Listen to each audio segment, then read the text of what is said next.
Nous sommes en direct avec Adrien Quatennens. Bonsoir, vous êtes député de la France Insoumise du Nord. Merci d'être en direct avec nous ce soir. Le président de la République a évoqué les partis politiques qui veulent récupérer le mouvement des Gilets jaunes. On est en train de vous mentir et de vous manipuler, a dit le chef de l'État. Vous l'avez pris pour vous ?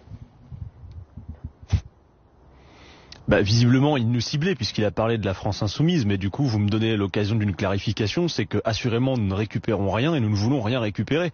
C'est-à-dire que ce mouvement des Gilets jaunes, vous l'avez très bien rappelé, il a été initié par des citoyennes, des citoyens qui ont d'ailleurs, il faut le rappeler, été les premiers à dénoncer la tentative de récupération politique à laquelle essayait de s'adonner l'extrême droite. Donc c'est pas nous, à la France Insoumise, qui allons ajouter une tentative de récupération supplémentaire. Non, nous, ce que nous disons, c'est que le diagnostic posé, il est juste et que nous pouvons porter aussi des propositions politiques par rapport à cette colère qui s'exprime. Donc après, les modalités, évidemment, nous ne lancerons pas d'appel en tant que mouvement politique, mais évidemment qu'il y a beaucoup d'insoumises, d'insoumis qui décideront d'y participer, certains élus peut-être, moi-même, si je suis disponible, ce qui sera sûrement le cas samedi après-midi, qu'il y a quelque chose ici à Lille, j'y participerai, sans signe distinctif, sans mon écharpe tricolore, mais parce que je comprends cette colère. Entendez bien une chose, c'est que Emmanuel Macron essaie de nous expliquer que taxer unilatéralement les carburants, ça fait une politique écologiste, mais les Français ont bien compris que ça n'était pas le cas. D'abord parce que l'essentiel des recettes de ces taxes ne vont pas être allouées à la transition écologique, à peine 19%. Et puis surtout, il faut interroger la cohérence de la politique prétendument écologiste d'Emmanuel Macron. Parce que pendant qu'il augmente les taxes sur le carburant, il permet aussi que se poursuit le libre-échange en signant l'accord CETA qui participe du grand déménagement du monde. Il ouvre à la concurrence, sous injonction de Bruxelles, la SNCF, ce qui va produire cet effet que comme les opérateurs vont être soucieux de rentabilité, vous avez sans doute des petites lignes en zone rurale qui vont fermer. Donc il n'y a pas une politique écologiste, il y a purement et simplement une politique antisociale. Or moi j'alerte, l'urgence climatique nécessite une écologie populaire.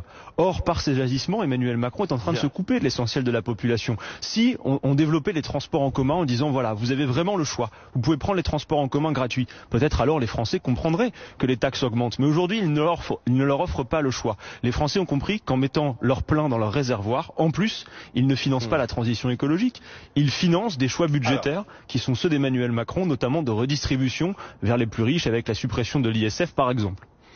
Emmanuel Macron a une vision très binaire. Il considère que ceux qui sont dans la grogne, comme il dit, sont celles et ceux qui sont contre les taxes tout court. Non, je pense que véritablement ce qui est en cause, c'est l'injustice fiscale.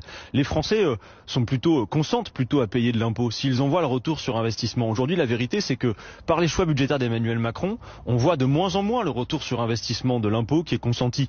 Regardez par exemple notre système de santé, il est admiré à travers le monde entier, sauf que quand on lui demande des cures d'austérité successives, aujourd'hui vous savez que des Français renoncent à se soigner pour des raisons budgétaires. On voit bien la situation à l'hôpital qui est extrêmement tendue, avec des services qui ne sont pas malheureusement à la hauteur de ce qu'est le service public français, parce que des fonctionnaires tiennent à bout de bras des services qui craquent de tous côtés. Et par ailleurs, je dois le dire, on pourrait discuter de la taxation sur les carburants, si par ailleurs on offrait une alternative. Moi je suis favorable au fait qu'on sorte du diesel, nous le proposons, mais dans le cadre d'une politique écologique globale.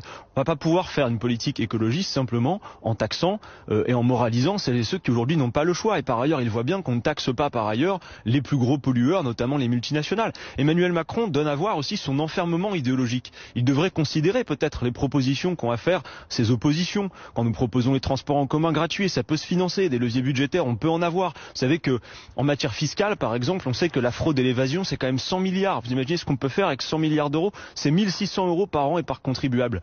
Bref, je pense que Emmanuel Macron est enfermé et qui plus est, nos institutions lui permettent cet enfermement. J'ai entendu vos commentaires en disant oui, il a écouté, il a entendu la colère des Français.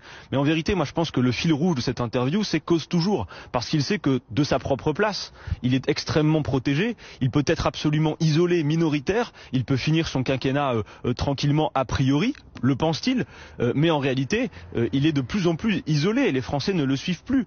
Donc ce cause toujours, ce deux poids deux mesures permanent fait que cette colère s'exprime. Alors aujourd'hui, effectivement, c'est celles et ceux qui mettront les gilets jaunes. Emmanuel Macron peut ne pas entendre les manifestations, peut ne pas entendre les mobilisations, mais par contre, c'est sûr, au mois de mai, il entendra, je l'espère, les bulletins de vote. Et ça, c'est un moyen de se faire entendre également. Merci beaucoup Adrien Quatennens, merci d'avoir été en direct avec nous.